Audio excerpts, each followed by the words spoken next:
Ladies and gentlemen, boys and girls, sports fans of all ages, this is Todd Lights, public address announcer for the Los Angeles Dodgers. And now, leading off Facebook Live Friday nights at 8 p.m., number 19, Chris Pomey, the host of 30 Minutes Live with CDP. Hey fans, it's a weekly sports talk show talking about the MLB, the NBA, the NHL, the NFL, and of course the Philadelphia Eagles. Tune in. You won't regret it. Hey, hello guys. How you doing? It's 30 Minutes Live with CDP on this Friday, February 26th at 7 o'clock.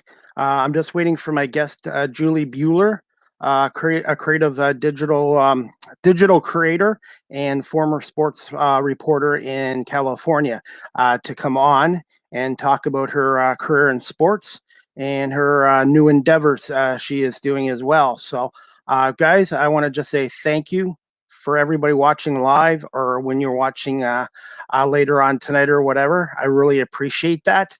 Like I said, guys, I'm on Facebook. You guys can watch this on Twitter, and you can watch this on YouTube as well. So anyways, guys, yeah, so this is a little bit just waiting for Julie to come on. So it'll just be a minute or two, guys. So just bear with me.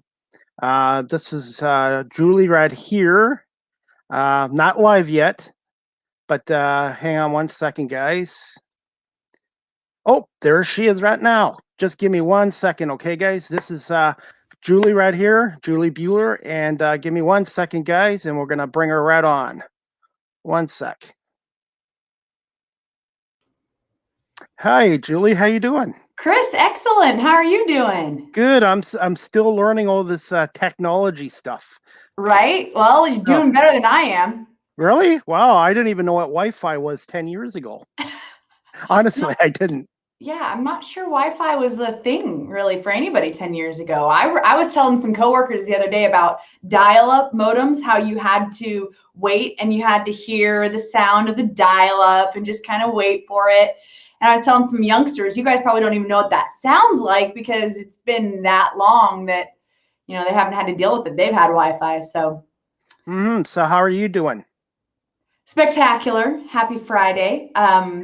You know, life is good. We get to discuss things like Wi-Fi rather than discussing things like where are we going to get our next meal or something like that, or have my water pipes exploded like what's happening in Texas. So always thankful for every given day and always thankful for the opportunity to just count our blessings. I totally agree. Sometimes you don't appreciate what you have until it's taken away from you. Yeah, I always try, you know, people say that. And so I think to myself, that's a well-known hubris of this life. So why don't we not do that? And so I always try to appreciate everything that I do have, and take every opportunity we can, because, you know, whether we realize it or not, we don't know how many seconds we have left on this earth. So the more we can spend whatever time we have appreciating one another, appreciating each breath, appreciating our health, appreciating even, you know, a peanut butter and jelly sandwich is an amazing gift and an awesome thing. If you think about it, if you take the time to just slow down and think about all the things that had to go into play just to give us the sustenance we have every day, you know. So I try to be very intentional about my appreciation and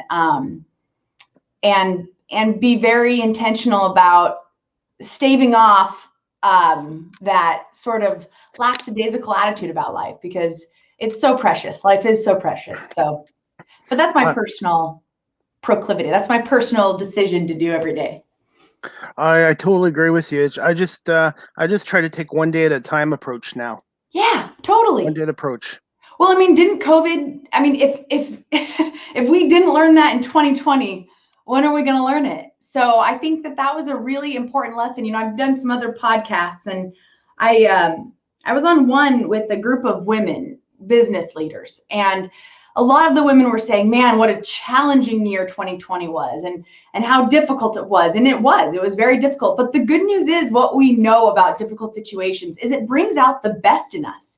It's like that. It's that fiery furnace that burns off the crap. This is what gold and silver go through. This is how they're refined, is they're put through fiery trials, and it burns off the junk and allows that pure metal, that solid stuff that's really valuable, to come to the top. And it's the same thing with us. And whenever we go through difficult, challenging times, it's not easy. And we can't, we got to be real as we do, and reach out to the right resources and our friends and our family. But also have hope that there's a reason we go through these challenges, and it is to bring out the best in us, and it is to give us compassion for one another. It's to give us greater understanding. The reality is, Chris, we live in pretty much the most prosperous times in human history. It's an amazing time to be alive, where all the internet or all the information you want is just available at the drop of a hat, and food is available down the street from me. Like, I just walk down the street and I can have any food I want. That's amazing. And the vast majority of human beings that walked on this planet have never got to experience even an inkling of the convenience that we live with. And because our generation, and probably the previous generation, probably 2 or 3 previous generations as well, because these multiple generations have experienced so much convenience, it's almost like God is trying to tell us, hey, we got to get back to basics, you guys. Don't rely on the convenience, rely on your faith, rely on your family, and keep pushing forward for so much more, because there is a lot more. So definitely agree. Right. I kind of talk a lot. No, it's okay. That's what I like to do too. But like I said, I really appreciate you coming on, because like I said, I just started this podcast 10 months ago. Awesome. Because I got a taste of broadcasting about 2 years ago with a local semi-pro basketball team, and they threw me into a position I'd never done in my life as a live camera operator for a game. And the producer, Kirk, at the time said I did a good job, and they ended up paying me for it, which was a bonus. But then but I got a taste of it. And the last year before COVID, I was doing live hockey games here for Rogers TV, which is a major TV company in Canada. And I got a taste of it. And 10 months ago, I just decided to start my own podcast. It was originally called Chris's Corner, kind of a basic show. And then the last few months, I've now got it to 30 minutes live with CDP, which is my initials. And I've built up my following, and I'm using StreamYard, which is making my podcast look even more professional. Yeah, that's amazing, Chris. That's actually, ironically enough, the way I got my first job in broadcasting as well. Is I was, at the time, I made some life choices and moved here to Southern California. I was actually a sports writer in San Diego, and then I moved here to my current area, just outside of the Los Angeles area, and for my family, to help my grandma. And so it wasn't a career decision; it was a familial decision. I was very happy I made it, and I was also trying to get my foot back into broadcasting or sports media in some way, shape, or form.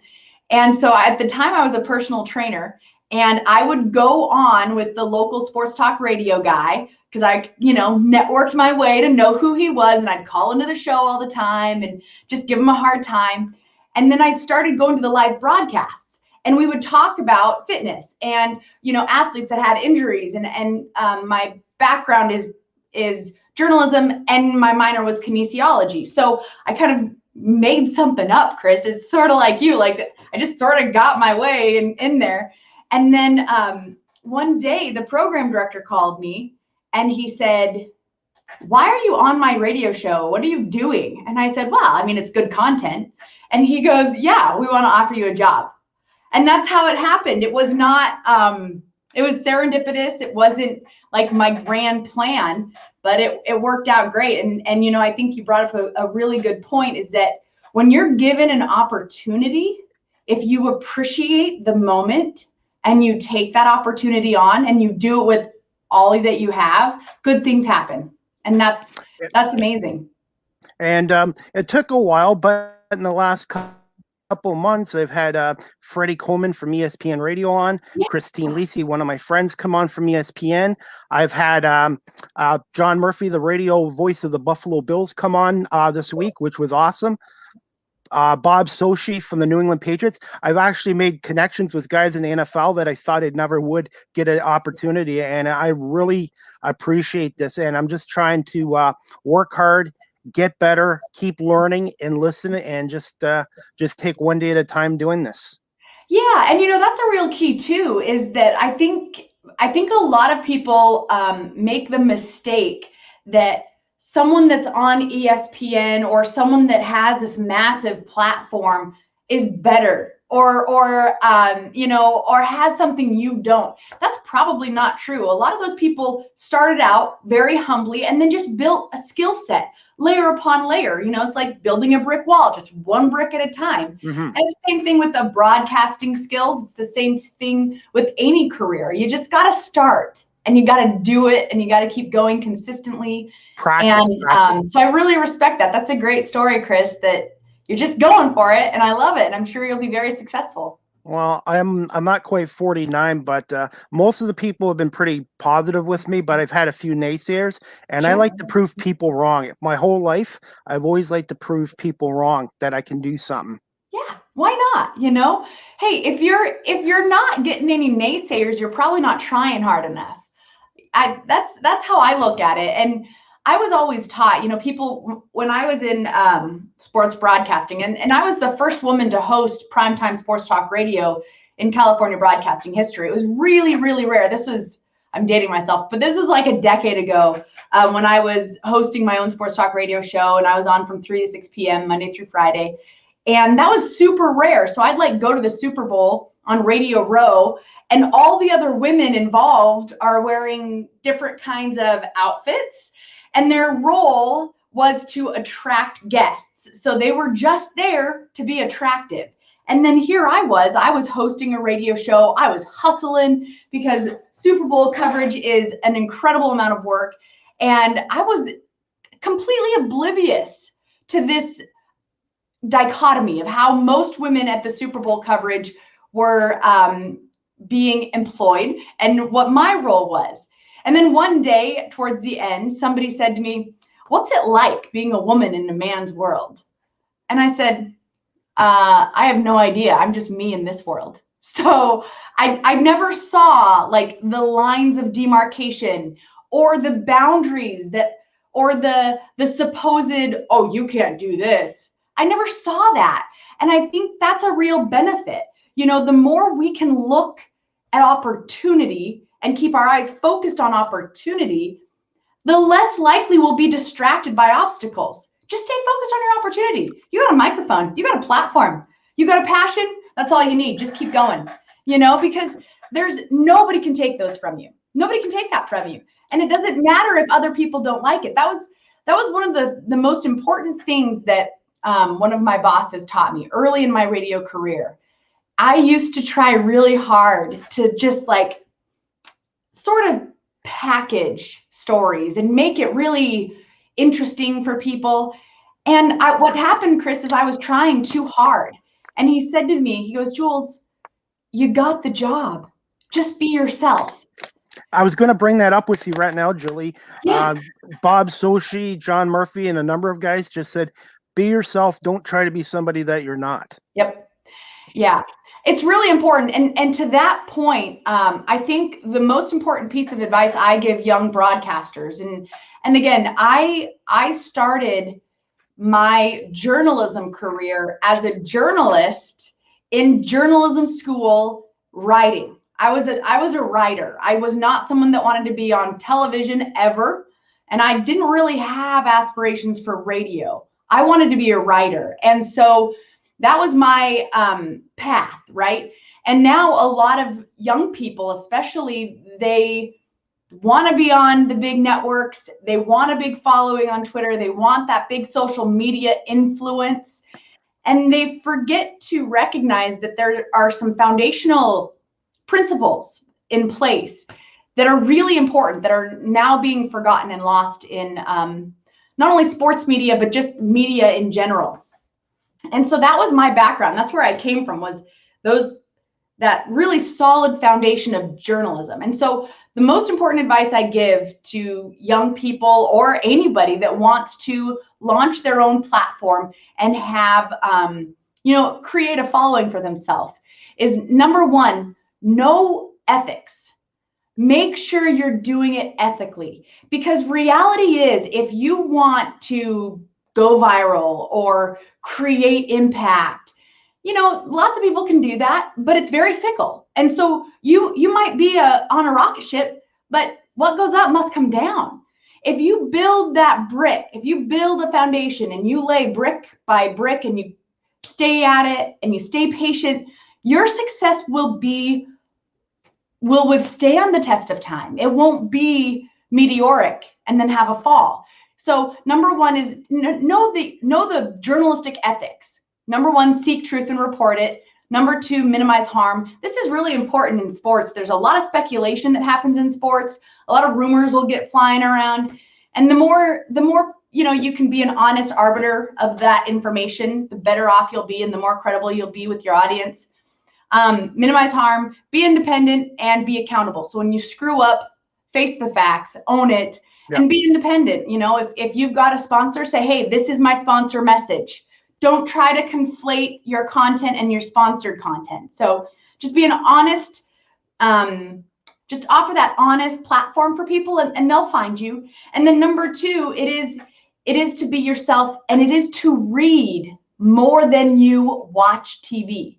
So the human brain is really interesting, and I've studied in my years in sports media, especially covering so many incredible coaches. And I was always gravitated towards coaches and leaders.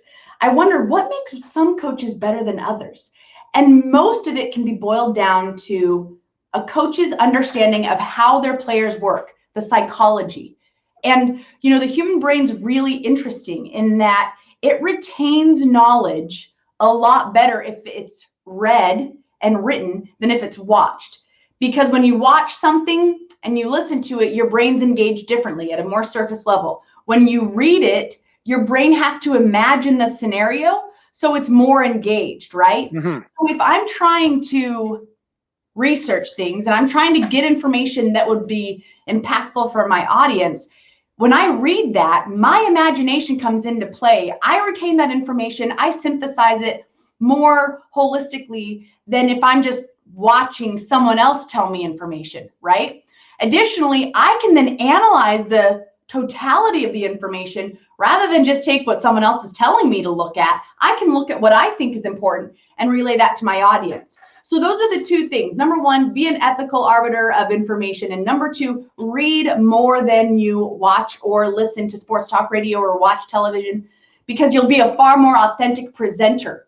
And you'll probably, in your own way, according to your own personality, come up with information that other people aren't even looking at, thinking about, or talking about. And that's what's really going to engage your audience. And I've sort of been doing that too. And then with this, I can put graphics up here. And I love it. Yeah. I can put up I like to promote my guest websites or books or whatever. But I also like to put it when I'm talking to like an athlete or something. I like to put stats up too, so it's great. And and it's called Be Prepared, Do Your Homework, and just like I said, just what you said was well said. I can't put it any better than that. And Well, and have fun, right? Yes. And when you are prepared, you're going to be confident and you're going to have fun. So those things, it all works together. And my show's normally 30 minutes, but I find sometimes I go a little longer than 30 minutes because it goes so quick because I'm enjoying it. Yes. Well, and if you have people on that enjoy the fact that you're enjoying it, then it's a great exchange. And sure, 30 minutes is hardly enough. And what I was going to say, and I'm trying to spread out too. I love sports. It's sports podcast, but I'm also trying to get guests from other areas too. So I'm trying to spread myself out a little more too. Yeah, people are fascinating, and I think that's the coolest part.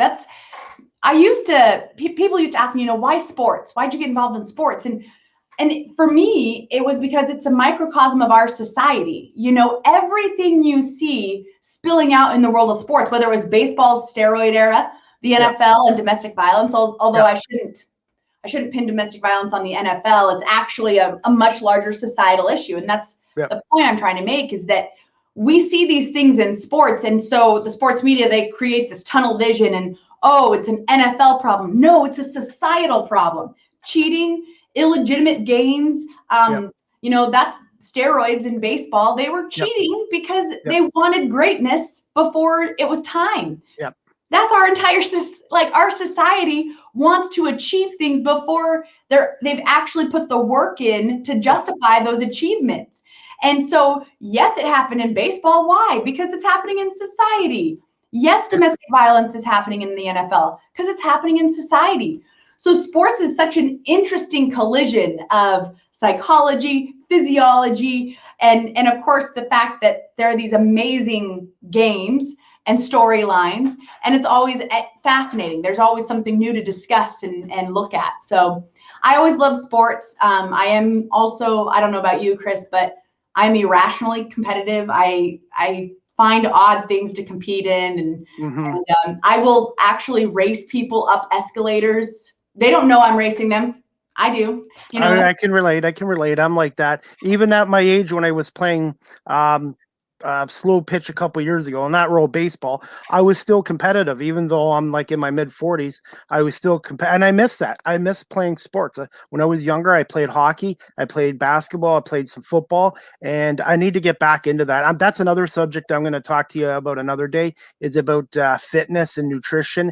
And I want to get somebody on there with that too, because I'm in a battle with my weight too. So hopefully. Yeah. I mean, a lot of us are. I can tell you too, I gained the quarantine, whatever number you want to throw behind there. I mean, quarantine was challenging. You know, stress has a huge impact on our health and wellness. And the fact that we were so suddenly locked down and as free people, that's counterintuitive. It does not make sense. So that was a challenging time for sure. So you're not alone. We can all stand to do a couple more sit-ups, a couple more push-ups every day. And yes, definitely. And you know, that's the important thing too, Chris, is that a little effort every day goes a lot further than trying to make these huge changes around all things in our life. No, that's true. A few little tweaks. Drink more water. Make sure you sub out those French fries for a salad 2 or 3 times a week. And that'll make a big difference. And definitely. Yeah. And then the other thing too is when we start making those small changes, we'll start to feel better. And as we start to feel better, we'll want to make more positive strides in our life. So. Oh, I was going to show you a funny video clip. Okay. Don't worry, I will not be in the NFL anytime soon. Just give me 1 second. Hey. Wide right. Yeah, that one about double the distance that would have won if I kicked it. Yeah, but I might be almost 49, but I'm still a kid when it comes to football, sports, and all that stuff. Like I said, and the StreamYard's great because now I can put videos together. I can, like I said, do a lot of things here. But that's amazing. How did you discover StreamYard? Actually, from one of my friends on Facebook. His name's Jamie, the Philly sports guy. He's the Philadelphia Eagles #1 fan. If you ever you'll see him on their clips on the NFL Network because he paints his face up, and he's a complete Eagles fan, and he's a huge Philly fan. He told me about StreamYard, and he does a great job on his broadcast too, and he's actually complimented me on my guests, and I'm like, I just be myself. I ask people nicely. I tell them what I'm trying to do, and I don't bug people, and I'm not pushy, and people get back to me. Yeah.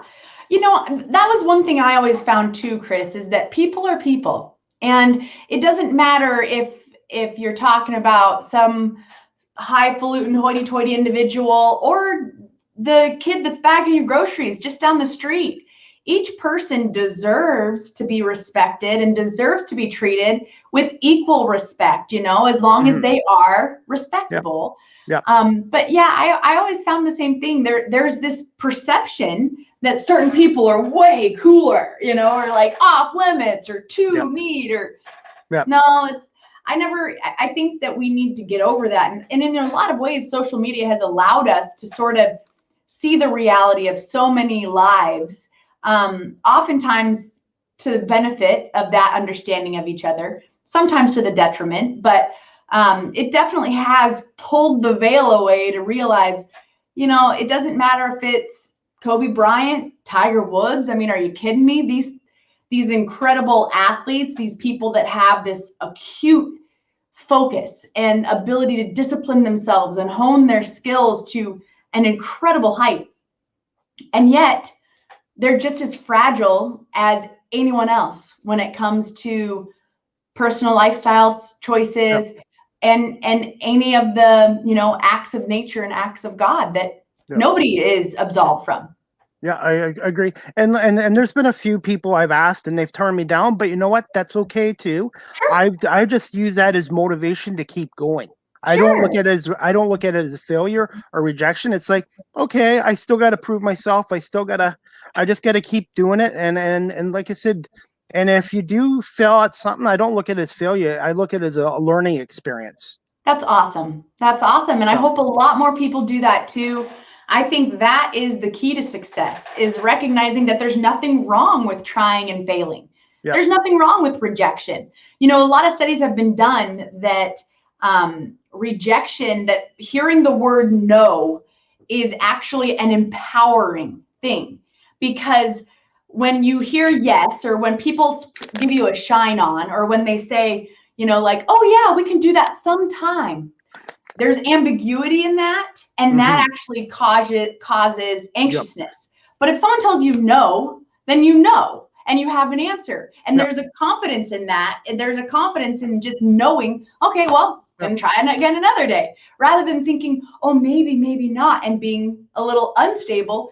The word no, we need to rip that mystique off. We need to rip that negative implication off of the word no, because it's actually very empowering. There's a great book. If you like to learn about different kinds of people and how to communicate effectively with different kinds of people, which is, what you're doing on your broadcast.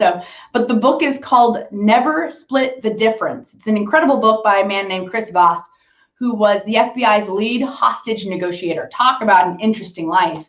And he discusses how to have really impactful conversations and negotiate anything. It's an amazing book for your sales, or if you're trying to get along with your kids better. It spans the test of all circumstance. But it's called Never Split the Difference, and it talks about how when you hear no, that's a point of empowerment, and how to move forward effectively from there. Okay, will do. So anyways, are you okay for time still? Sure. Okay, can I ask you some questions? Yeah, absolutely. Okay, no problem. Like I said, and let me know if you're okay or not okay for time too. You got it. Okay, deal.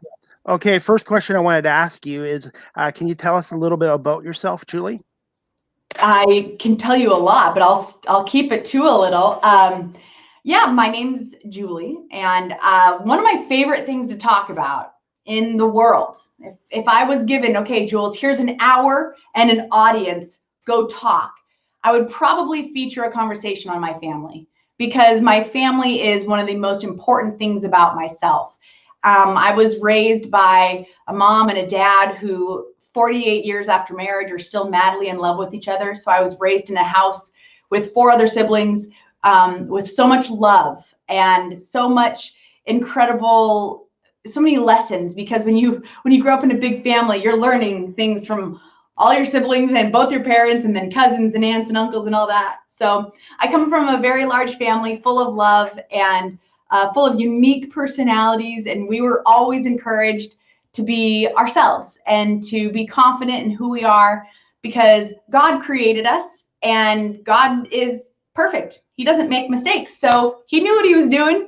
He knew what he was doing when he created you, Chris. He knew what he was doing when he created me, and everyone watching right now. So that was the sort of the foundational principle that I was raised with. And so I'm best friends with all my brothers and sister and their husbands, her husband and their wives.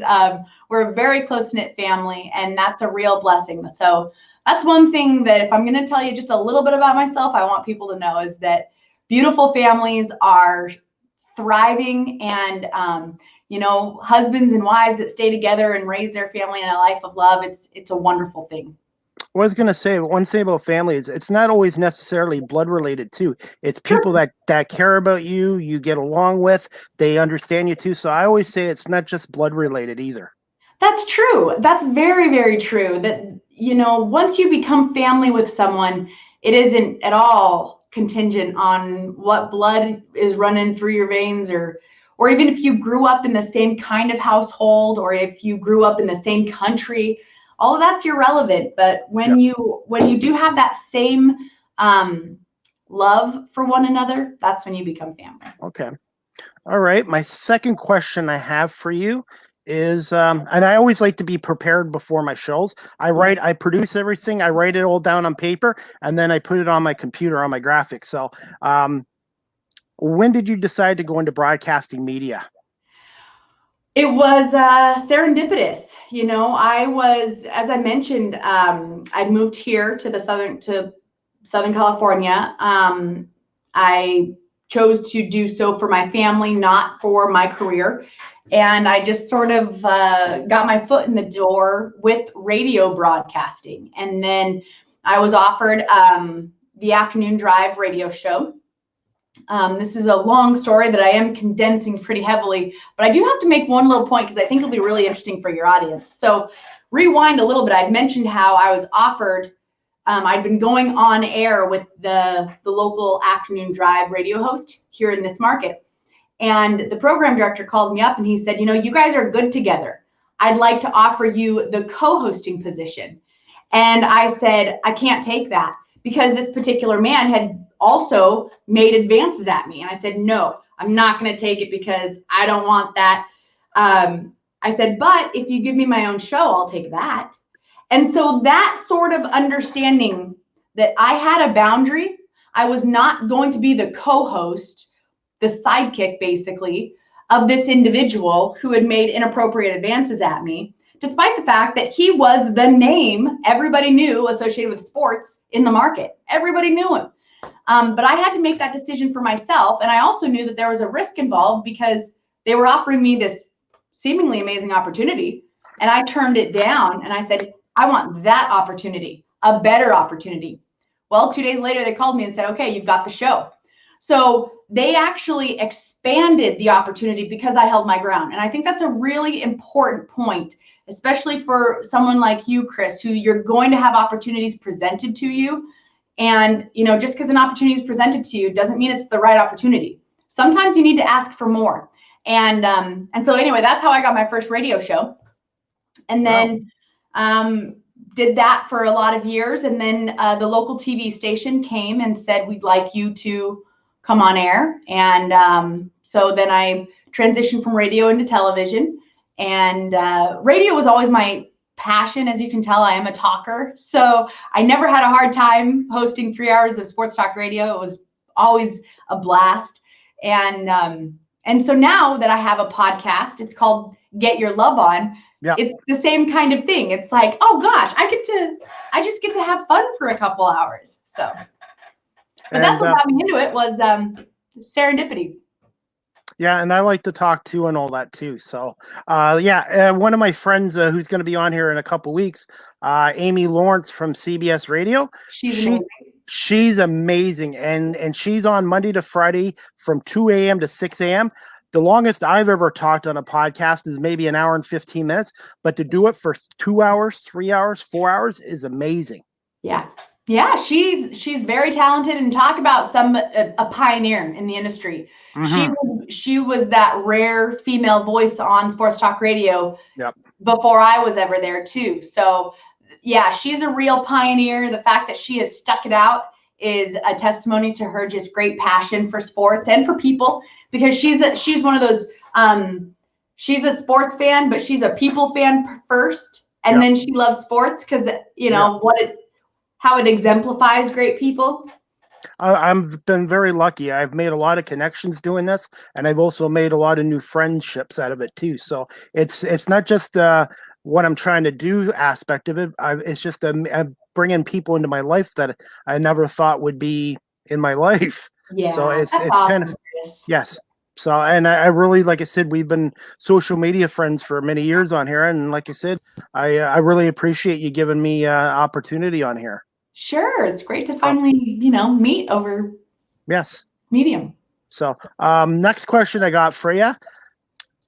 Did you have a mentor in university when you first started out in this field, in the industry, the media industry field? I certainly did. Probably one of the most important people in my life, actually, was a mentor for me in communications. She's actually, so my first 2 years of college, I was on chemistry scholarship because my goal when I left high school and went into college was to be a research analyst in chemistry. And so I was on chemistry scholarship, and I happened to take a journalism class as an elective because it fit into my schedule. And so I show up to journalism one day, and now mind you, while I was studying science and I thought, oh, this is a great field, it's something I'm really passionate about, there was always a part of me that felt like my creative side wasn't being fulfilled in science. So I went into this journalism class, and I just show up, and the journalism instructor, her name was Julia Watson Franson, and she said to me, Jules, you're a good writer and you love sports. Can you write for the school newspaper? I think you'd be good at it. So she was the first person that kind of recognized that I had a skill to write and that I had a passion for sports and that sports journalism would be something I might enjoy. I'd never recognized that for myself. So I said, sure.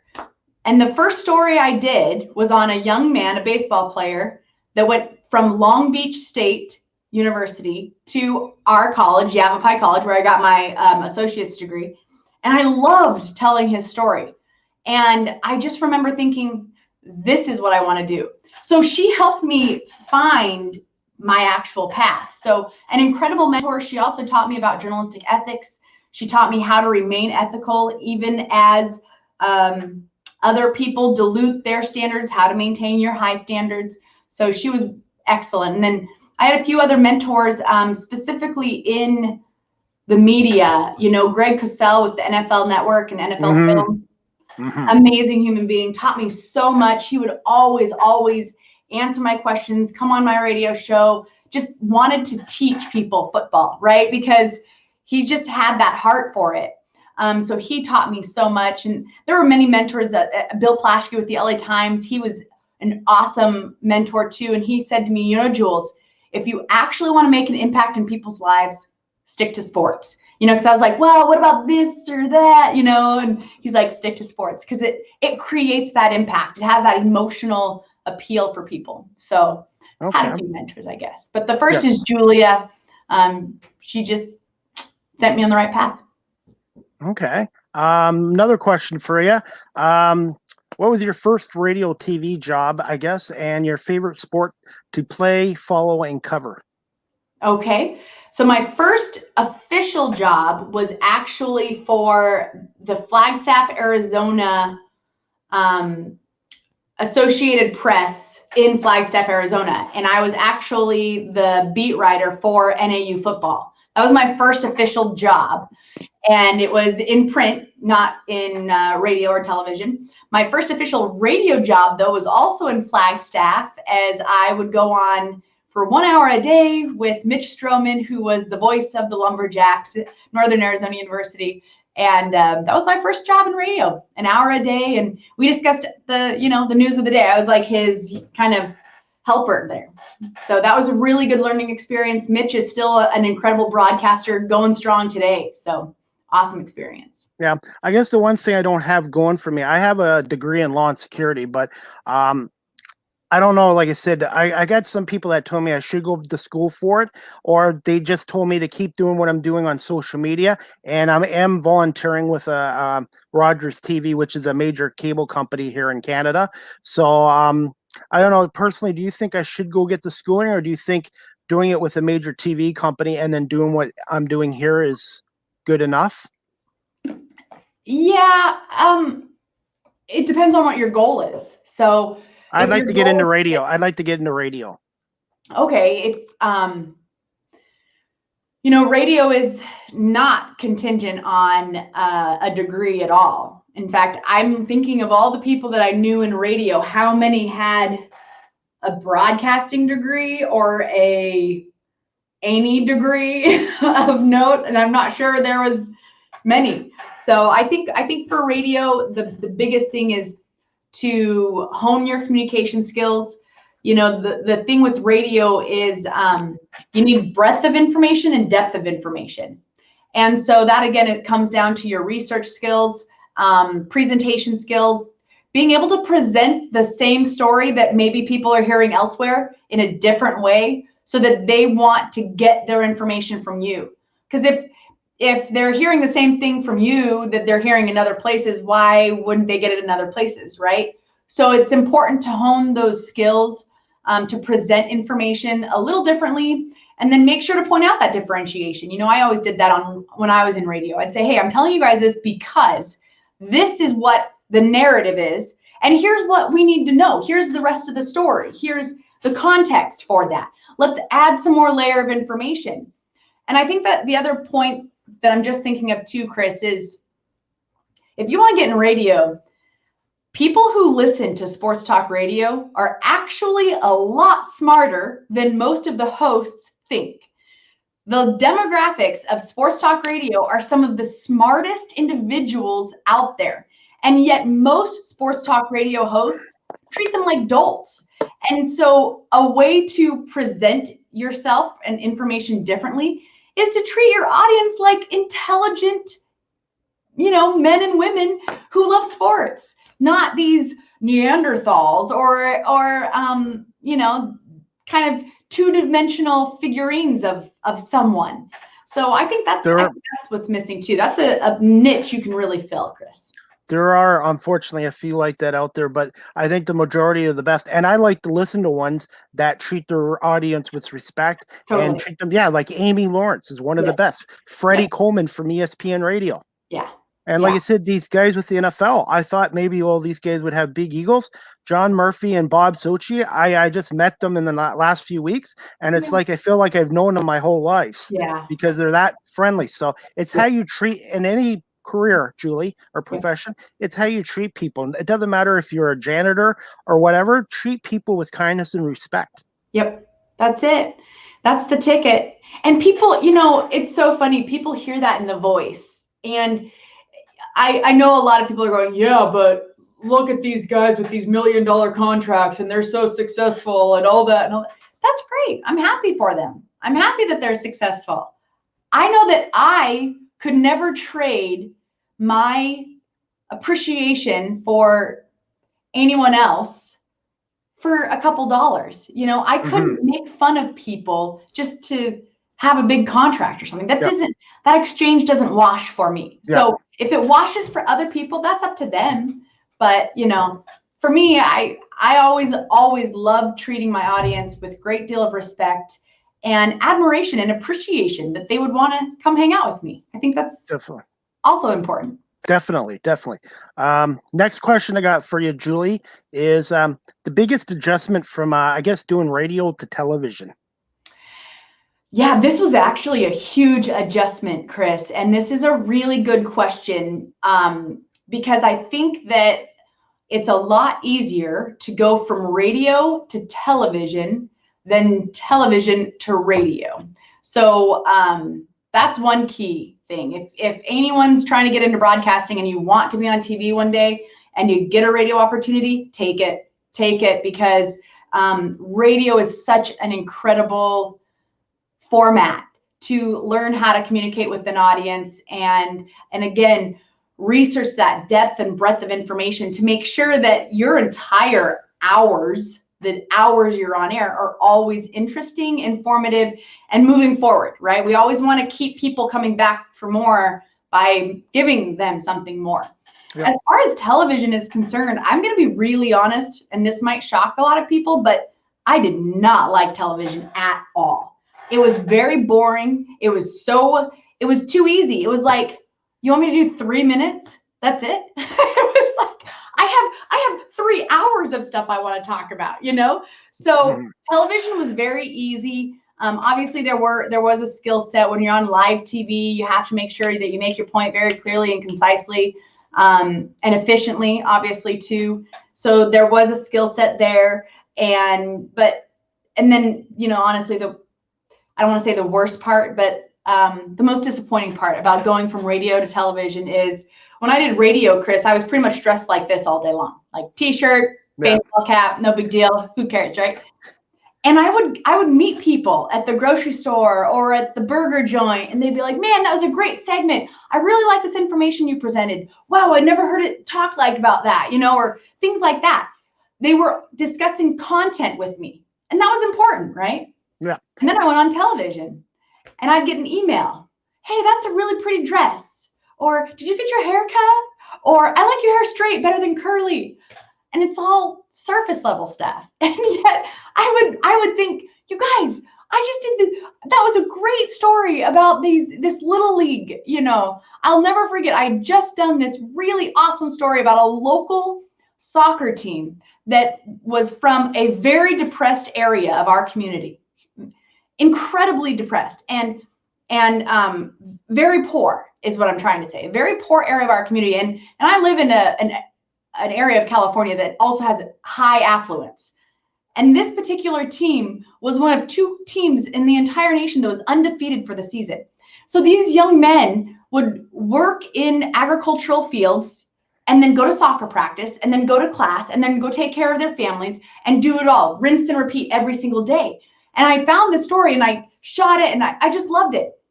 And then I air it and I'm so proud because these young men deserve to be broadcasted and their efforts deserve to be celebrated.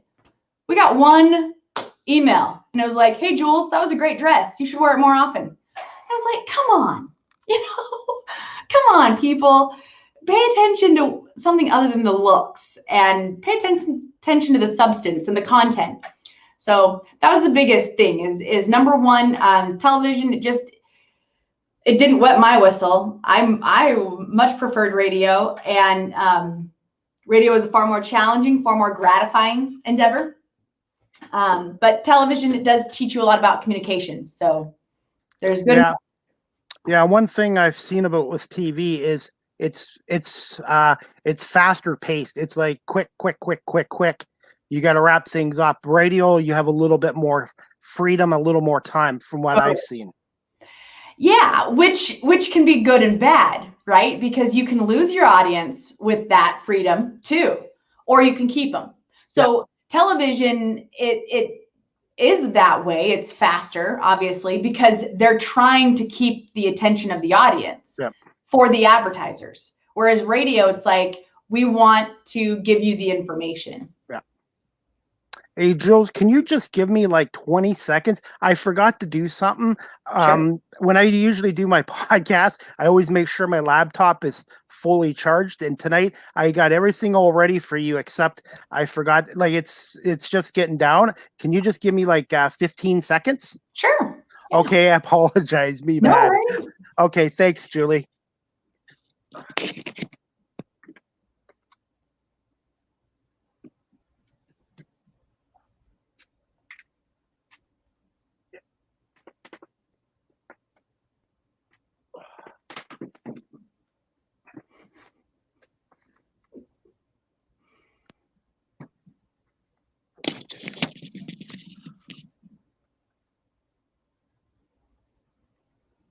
Okay, I'm back. Awesome. Sorry, I'm prepared. This has been such a good interview. I didn't want to see my laptop go out on you. So yeah, no worries. So sometimes things happen too, like working in the live camera games for a hockey team. Sometimes things happen during a sporting event, and I got so much respect for the producer I'm with. His name's Neil White, and the producer is like a quarterback. It's just amazing how much work they have to do. They have to know all aspects of the broadcast, and I have so much respect for a producer in that. Yes. And there's a lot of work, especially in a TV broadcast of a sporting event as well, that I didn't see before. Like, holy cow. Yeah, most people would have no idea how much work goes into the broadcast. So, yeah. So I'm still learning all the time. So next question I was going to ask you, are you still okay for time? Yeah, I've got about another 15 minutes or Okay. So. Okay, perfect. Next question I was going to ask you: favorite athlete you've interviewed over the years? Awesome. Well, that's a really interesting question because one of the most fun interviews I had on my radio show was with Niner great Roger Craig. And he was so engaging and funny and had these incredible stories. I'll also give a shout out to Ronnie Lott, who I got to interview a couple times too, for the same reason. Very engaging, very just genuinely nice human being, and awesome stories of Bill Walsh and those great 49er teams. And so Roger Craig and Ronnie Lott are two of my favorite interviews that I've done. I am a 49ers fan, so I'm pretty biased. I got my little Montana figurine back there, my little Navarro Bowman linebacker figurine here in my office. But one of my favorite athletes to interview, and the reason why is totally different, but I always loved interviewing and being part of Kobe Bryant interviews because he was very smart and did not respond well to stupid questions. And so a lot of members of the media would often get frustrated with Kobe because they would ask him, you know, sort of surface level questions like, what happened tonight? Or, you know, could that play have been better? Things like that. And if it really didn't intellectually excite him, he'd be like, nah, next question, next question. So it was always this sort of interesting game within the game to find a question to offer Kobe that would be interesting to him. And then he'd open up. And all of a sudden, you get this dialogue going because he was actually engaged. And yeah, there was some arrogance on his part. He could have been nicer and just like answered the questions, you know, just like a regular dude. But it was always fun for me to go into the locker room post game and be like, what am I going to ask Kobe? What am I going to do so that I get a response from him? So that was those are some of my favorite memories, is just also sitting and listening to those interviews and hearing how he engaged with a lot of the other reporters. I enjoyed Kobe Bryant a lot. I always also loved talking to NFL coaches, and whether they were the head coach, the linebackers coach, running back coach, I always just found the NFL coaches and I don't know what it was. Maybe it was because that was sort of a lane that I found myself in more often than not and actually gravitated towards. But they just, they explained the game in new ways. And again, how to reach players, how to communicate with players in new ways. And so I always appreciated doing that too. So NFL coaches, there were a lot of them, but I liked interviewing them too. I was going to say, when I do my podcast, I try about a week ahead of time to, each guest is different. So I try to, when I'm at work and I have some downtime, don't tell my boss I have downtime. I like to write on a piece of paper what I want to ask that individual. And I like to think what I want to ask because every guest you have is different. So I try to ask important or intelligent questions and stuff like that. Yeah. And that's a great way to go about it, because sometimes you're thinking about stuff and it just pops up. You got to have a place to write it down. Totally. Yeah. So that's how I do it. I produce my shows on paper, and then what I like out of it is I put it onto my graphics here on my screen here. That's perfect. Or if the guest sometimes answers a question before I post it, then I just move on to the next one. Yeah. So. Awesome.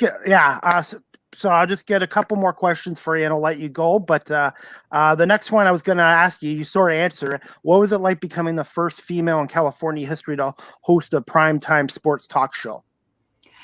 It was awesome. It was a blast. It was really fun. You know, I always said, and this goes back to the first press box I ever walked into. I remember it well because it was back in the day, way before women were really breaking in. I shouldn't say way before women were really breaking into sports media. There had been plenty of women in sports media, but on a national level, there were probably maybe 10 women in sports media on a national level. At the local level, though, there were I didn't meet any. And so it was like, it felt like there were no other women anywhere I was going. And the first day I walked in to a press box, I walk in and I'm feeling really confident about myself. Like I said, my first official job was working for the AP. I was also my university's, my first year was the assistant sports editor, and then I was the sports editor my second year, my senior year of college, and so at NAU. And so I'd been to covering the football team for a while, but I walked in that press box and I'll never forget, it's like every set of eyes, shoot, who's that, you know? And it's sort of an odd feeling, but at the same time, you recognize that something special is happening. And while others might perceive that the looks and the sideways glances had different meaning, I just recognized it for what it was. I was different. And so there's nothing wrong with that. There's nothing wrong with that. You're yourself, and that's all. And the good news is we're all different. None of us are the same. It doesn't matter.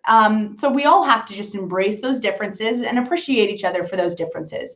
And so I tried to present that on the radio show, that it doesn't matter if I'm a woman, it doesn't matter if you're a man, we're sports fans. And even if you're two dudes, you guys are still different.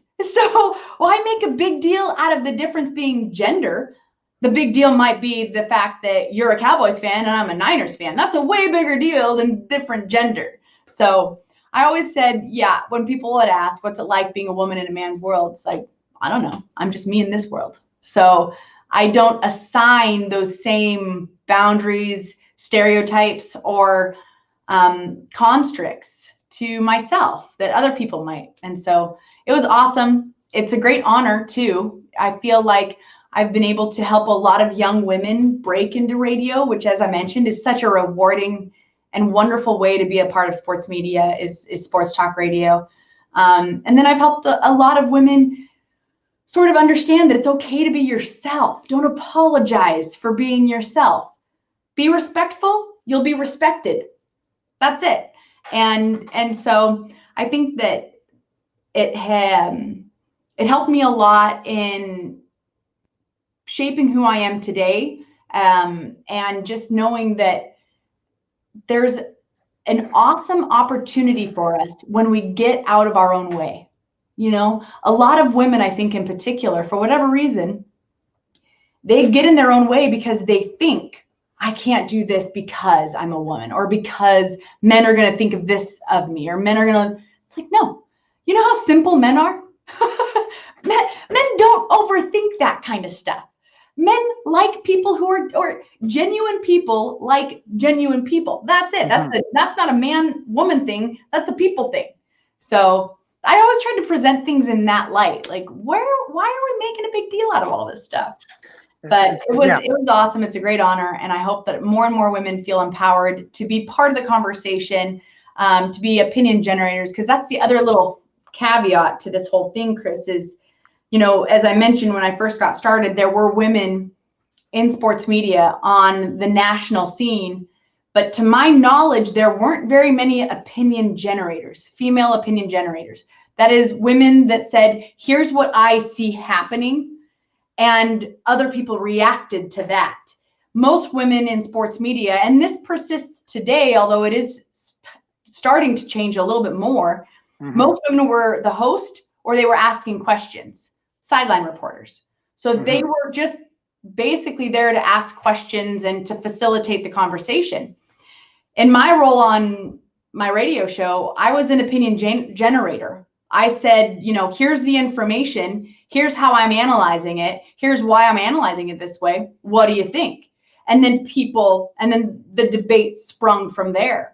So that was really unique, and that was pretty different. And now, as I mentioned, we're seeing more and more women that are willing to take that role. It's higher risk, higher reward, because you do have to put your opinion out there. You have to sort of put yourself out there. And then if people disagree, you can't take it personally and be like, oh, you're not taking me seriously because I'm a woman. No, they disagree with you because you're wrong. It's like, so that I think is part of the next evolution of women in sports media, is women being able to become opinion generators and then be part of a debate, a healthy debate, and nobody take things personally. Just go have a debate, go have fun, go have some beers afterward. Okay. Oh no, that's really good advice. Just 2 questions left, and that's it. Okay. If that's okay. The one I was going to ask you, can you tell us about your new endeavors? I do talk a lot. Oh my goodness, we've been here. It's okay. So do I. Dang it. Oh yeah, this is so special, Chris. So, due to some interesting circumstances, I left my television career 4 years ago, and then I got a phone call out of the blue last January. So you started your podcast 10 months ago. That was about the time I just started mine a year ago, a little over a year ago. But I got a phone call from my former competitor in sports talk radio.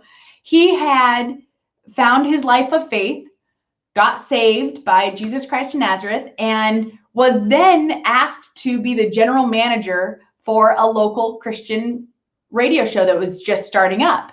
And he said, Jules, I need professional broadcasters. And all he knew is that I was a woman of faith as well. And he's like, I need a professional broadcaster. Come take up some time on this radio station. And I said, okay, I will. So that's how Get Your Love On was born, or the development of it. What's so interesting about that, though, is that just 2 days prior to that phone call, I had been praying. I said, God, I would like to be able to use my broadcasting skills to minister and to help people, because there's so little hope out there for so many people, because so few people know who Jesus Christ is. So few people have been taught the real Jesus Christ. A lot of people have been taught religion, and they're grossed out by it for good reason. But Jesus is here to save, and he's here to comfort, and he's here to love, and he's here to give us hope and truth and honesty. And it's like, wow, all these things that are missing in our society, this is the answer. So I've been praying about that. And then 2 days later, I got a call from my former competitor. Like, what is that? That's amazing. It's so cool.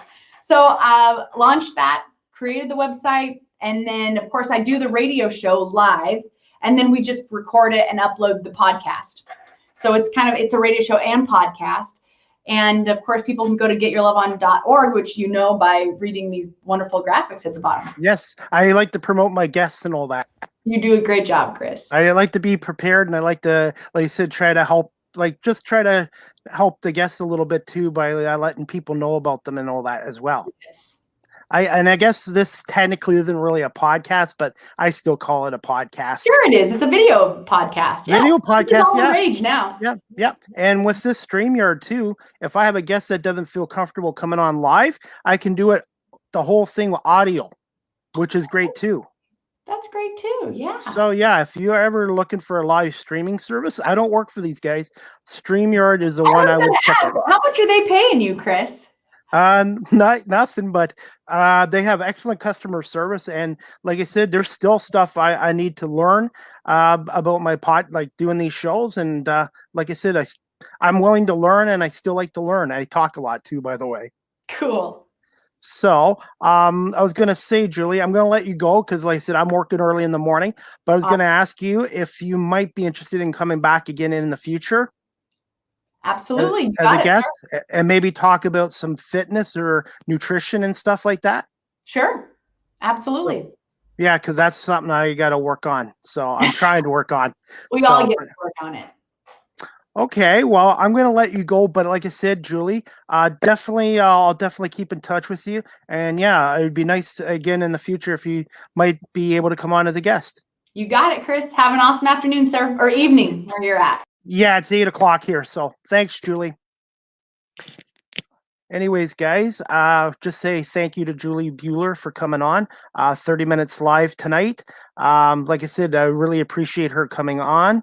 And like I said, guys, I hope you guys enjoyed my broadcast tonight, 30 minutes live with CDP with Julie Buehler. You can check out her official website at getyourloveon.org. So anyways, like I said, guys, my next show will be Wednesday, March 3rd at 7 o'clock. I will have Jake Jeffrey from 980 News London and a co-host of Around the OHL on 980 News with Mike Stubbs. Jake Jeffrey to talk about the Ontario Hockey League and maybe about his Gold Junior Hockey League's Strathroy Rockets, where he's an assistant GM. So, yeah, definitely hope you guys can tune in to 30 Minutes Live this Wednesday at 7 o'clock, and Jake will be on. And then I have another guest lined up for next Friday at 2:30. So, yeah, I'm going to be, I'll have some more guest guys for you next Wednesday and next Friday. But everybody who watches this live or watches it later tonight or tomorrow or Sunday or whenever, thank you so much for watching this. I'm broadcasting live on YouTube, Twitter, and my Facebook page. And I just want to say thank you again to my friend Julie for giving me about an hour of her time. It was only supposed to be a half an hour, but thank you so much, Julie, for that. So, yeah, guys, like I said, hopefully you guys can tune in.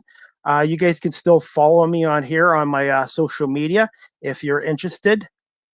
And like I said, guys, you can check out my Facebook website, Chris Pame Sports Blog, as well if you're interested in that. So, like I said, guys, I'm going to call it a night.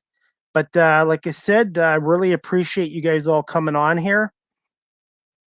And like I said, we'll just keep trying to get more guests on here in the future. So, anyways, like I said, yeah. So Wednesday, March 3rd, 7 o'clock. Jake Jeffrey will be on, and then next Friday at 2:30, I have Lisa Drew from 570 News in Kitchener coming on as well. So anybody else that's interested in coming on as a guest on 30 Minutes Live with CDP, please just send me a message on my social media account, and we'll see if we can get you to come on there as well. So guys, like I said, this definitely will not be my career kicking footballs. I did this about a year and a half ago with my nephew. I'm definitely not going to be a field goal kicker. I think it froze. Let's see if I can get it to go. Wide right. So, yeah, guys, my future as a field goal kicker in the NFL is not going to happen. So, anyways, like I said, guys, I hope you enjoyed the show tonight with Julie Buehler. Thank you so much, Julie. You're awesome. And hopefully you can come back again and maybe talk about fitness and nutrition. And yeah, guys, I'll just read the comments before I go. Let's see. Hi, Chris. Thanks, Mark. Appreciate it. And let's see. Good show. Thank you so much. I really appreciate the comments, Mark. And you always watch my shows. Even though you're a Leaf fan, I appreciate it. So I'm just gonna, yeah. Perfect. Anyways, like I said, Mark, thank you so much for coming on. Let's see. Hide. Anyways, yeah, thank you so much for coming on and stuff like that. I just want to give out a shout out to my friend Lori and Jean. They have their own Philadelphia Eagles group page on Facebook.